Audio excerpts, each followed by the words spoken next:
So what went wrong? What went wrong? After Jesus died and resurrected, and actually, you know, I don't mind whether you believe in that bit at all either, because it's a myth.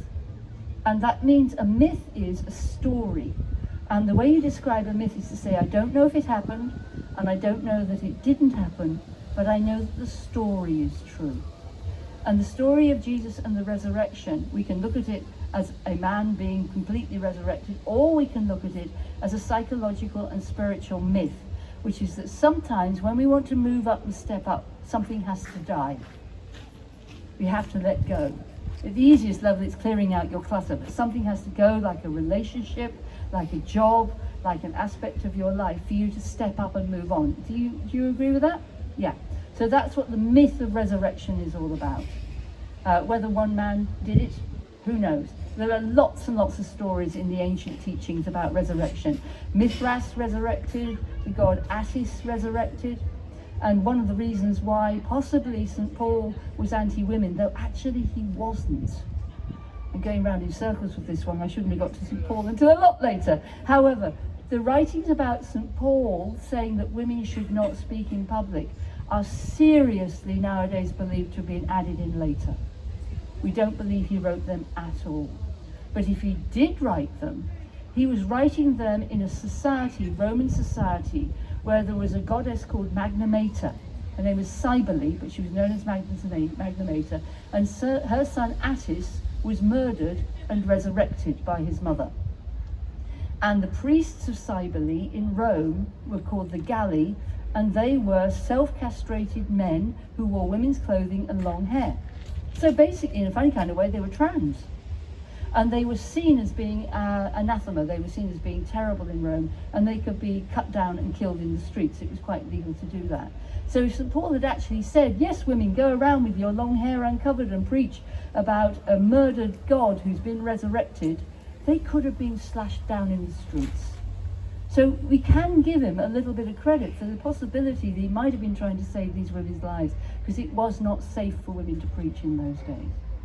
And now this is the big difference between Christians as Jesus started out and Christianity as it became, because for the first 300 years, Christians, they didn't really call themselves Christians, they called themselves followers of the way.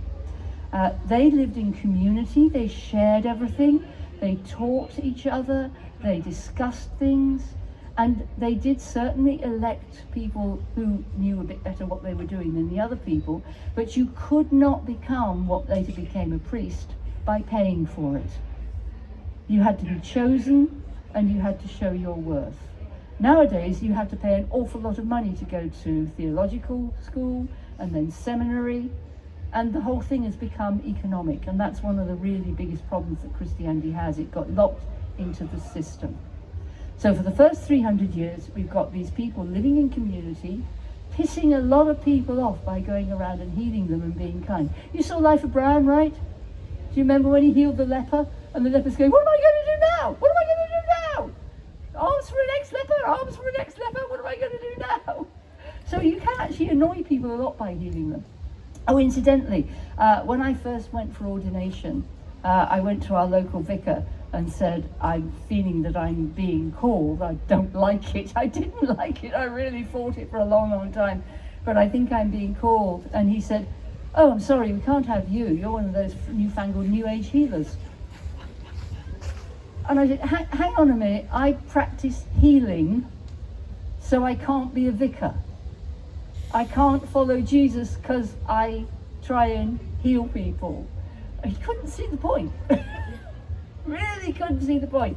I still do healing. I'm quite good with backs and endometriosis, but not much good with anything else. So if any of you got a back problem, talk to me afterwards. However, so you had all these Christians who were getting persecuted because they were odd and they were different, and the ego does not like odd and different. It will make it wrong. And quite honestly, there are an awful lot of vicars out there who don't like me and make me wrong.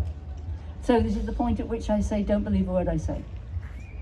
It's really, really important that you make your own mind up about things. I can tell you my truth, but I can't possibly tell you your truth. I'm here not to tell you what to think, but I'm here to make you think, okay? So Christianity potters along. It's not doing terribly well in Rome. They don't like it a lot, and in fact they make very good lion meat, the Christians. And Nero managed to blame the burning of Rome on the Christians. But up until then, they were still practicing in community, trying to follow what Jesus taught them. They were trying to follow the Beatitudes, which are advanced metaphysics. The Beatitudes, blessed are the poor in heart, blessed are the persecuted, blessed are the meek.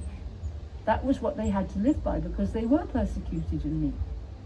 Much, much easier to live by the Ten Commandments, because those are just social constructs to make us live well with other people. They're very good, but the Beatitudes are top grade stuff. G.K. Chesterton had a really important saying about Christianity. He said, Christianity has not been tried and found wanting, it's been found difficult and not tried at all. Because Christianity is about helping the dispossessed and healing and loving and teaching. However, in the year 313, the Emperor Constantine had a vision. He was going to go into a battle, and he had a vision or a dream in the night that he was led into battle by a cross. So he woke up, went into battle, and he won the battle. So he thought, God's on my side. And then he decided to become, he didn't become a Christian to his deathbed. He just promoted it as the religion for Rome, because it had helped him win his battle. And that meant that a religion for the poor, the needy, and the dispossessed suddenly became the religion of empire and the religion of war. And Jesus, up until then, in all the pictures we've got of him, and they're mostly pictures on the walls of catacombs, drawn on the walls, are all of a man in a short tunic.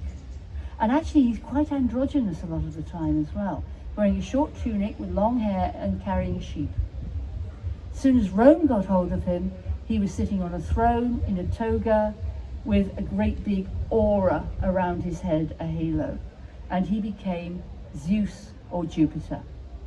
They replaced their own god with Jesus. So they upgraded a humble man who healed into a war god.